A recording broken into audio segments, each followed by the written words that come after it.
I don't want to be a name dropper, but it's the world I come from and the language I know. But we have had the phenomenon in Europe of Friedrich Nietzsche. Now, Nietzsche is well known for the death of God, nihilism, and so on and so forth.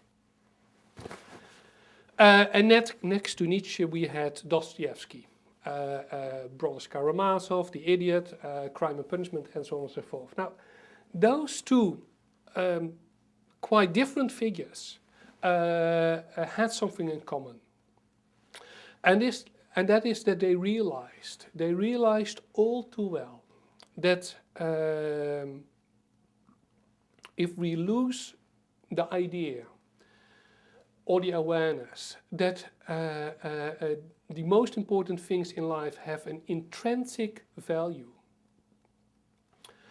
then you will get nihilism. If we don't understand what freedom is and we think that freedom is equal to everything is permissible, when everything's become permissible, you get mass killing. When things no longer have an intrinsic value, then you don't value your child because it is your child, but you value it because you think he will become a movie star or football player or will do a lot of work for me. You can no longer value the great love in your life because you think, well, you know, it would be. You see, I mean, there's it is the gigantic stupidity of a society with this bombardment by mass media, which is constantly lying to us. It's constantly lying to us. They want to give us the idea that Mr. Trump, for example, Mr. Trump is the incarnation of Mr. Kitsch. And because he truly thinks that money is the most important thing in life, and if you become a kitsch-like figure like he is, yes, you can make a lot of money. But look, every soap can tell you that there is nothing in money. And this is what nihilism is. There is absolutely nothing. So, this is what I called the kitsch society.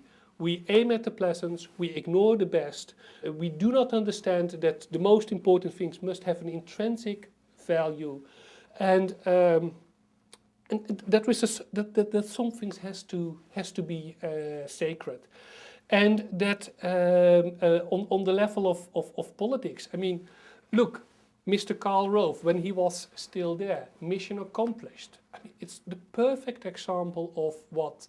When politics is no longer the real debate about the good society, when politics is reduced to, you know, serving party interest or serving self-interest, and to do it well we have to create a certain image, like mission accomplished. I mean, it worked for at least half a year that the majority of the American people thought mission accomplished. Now in the meantime they know the truth, it's not there. So, when the kitsch society is there, we are constantly upheld with the fact, I mean, again, education. Education should be pretty useless, should focus on the useless things, should try to make us, you know, aware of what the masterpieces have to tell us, how to gain a certain wisdom in life. And then, of course, yes, you have to develop your talents and you should follow your passion. But for so long we are already living in a society in which wisdom is replaced by know-how, in which history, according to Mr. Ford, is bunk, and or you have the religious sects who are telling you there is only one truth and authority and you have to obey, and so on and so forth. I mean, are we surprised about what's happening in our society? Are we surprised about the senselessness, the killing? Are we? And the interesting thing is that, look, we are still living in democracy. It's not China, it's not Russia, it's not Darfur or those horrible places. We are still living in a democracy. And for God's sake, I mean, you are America. I mean, this is the country which starts with we the people. Now, we the people means one very simple thing. That is, we are responsible. We are responsible, not those bullshitters. So, if we stop watching television, it will be immediately gone. If you don't buy the product will be gone. If you start buying books, bookshops will return. Let's get rid of the lies. That is, I mean, that's also, I mean, what I hope you can contribute with this series. We have to get rid of the lies. Now, are we very powerful? No, we are not very powerful. Will it be a drastic change? Well, what would change in a society if people still can do what they want to do? But they can no longer keep up the kitsch. They can no longer keep up the idea, yes, what I do is very important and for your interest or whatever. We know you're lying. You still can do it, but you're lying. That would make a difference. And so, we need a different mindset. We have to try to get back something, you know, of our cultural setting and starting to realize again what the true questions are.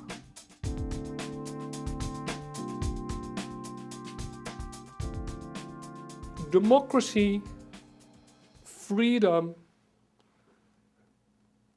love, health, all the good things, all the important things are by definition vulnerable and fragile.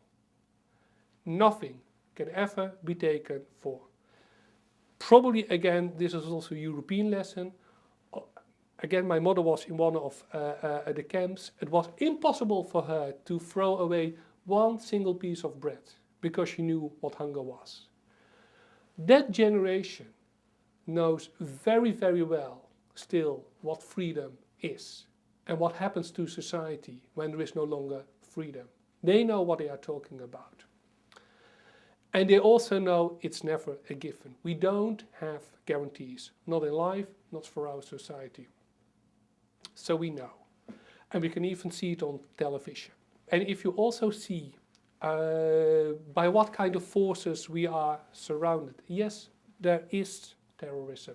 Yes, there are people with a complete different mindset who believe in a kind of holy law and so on and so forth, who want to divide, reduce the world to believers and unbelievers, and everybody in their mindset who is an unbeliever should be annihilated and killed and so on and so forth.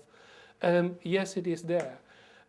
Yes, there are people with such an economic power and so crazy by their economic commercial power that they really want to reduce everybody to consumers and even, you know, turn our society into a kind of infantile society that we all behave like stupid childs who wants this or that and can find a certain satisfaction, never for a long moment.